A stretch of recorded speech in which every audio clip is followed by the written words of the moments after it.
বিরোধীরা অভিযোগ করছেন যে যত দিন যাচ্ছে আপনি ভোট কাটার কাজ করছেন, কি বলবেন? আমরা ভোট কাটা কাজ কেন করব? কংগ্রেস তো জাতীয়, এ কংগ্রেসের মাটি। যে বিরোধী আছে ওরাই ভোট কাটতে চেষ্টা করতেছে। আমাদের তো এটা মাটি আছে কংগ্রেস।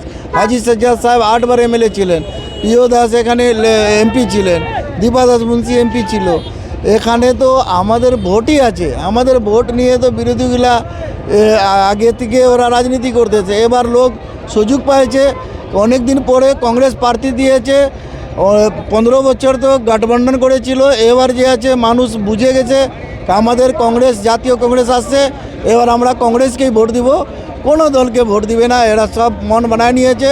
কিছু লোক চুপচাপ আছে, কিছু লোক যে আছে ওপেন আছে, কিছু লোক চুপচাপ আছে। এর জন্য গুন্ডা মাহালিগুলা যে আছে, তৃণমূলের যে সামনে বিধায়ক ছিল, কোনো উন্নয়নের কাজ করে নাই, ওই জন্য পুলিশকে নিয়ে ধমকাচ্ছে, ডরাচ্ছে।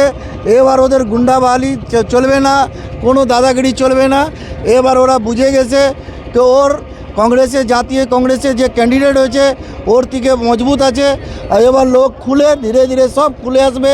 আর না খুলেও আসলে আমি সবাইকে বিনতি করব, হাত ছাপে ভোট দিবেন 23 এপ্রিলকে।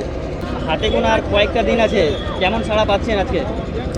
আমাদের তো এখানে আপনাদের আশীর্বাদে ভালো সাড়া পাচ্ছি। লেকিন আগে আমি এটা বলবো আমাদের করমদিঘি সবাইকে আমার তরফ থেকে নমস্কার, সালাম। বিধানসভাতে যত জনগণ আছে ভালো সাড়া দিচ্ছে, ভালো আমাদের আশীর্বাদ দিচ্ছে, বলছে আপনাদের কংগ্রেস লেট হয়েছে কোনো ব্যাপার না, লেকিন আমরা কংগ্রেসই আছি, আমরা আপনার পাশে আছি।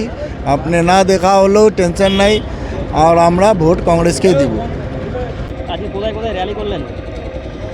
আজকে আমরা আলতাপুর 2 ঘুরলাম, সব অঞ্চল ওয়ার্ড ঘুরে ভালো আশীর্বাদ, ভালো সবাই আমাকে প্যার ভালোবাসা, সবাই আশা সব ভরসা দিল। এবার আমরা সব কংগ্রেসই ভোট দেব।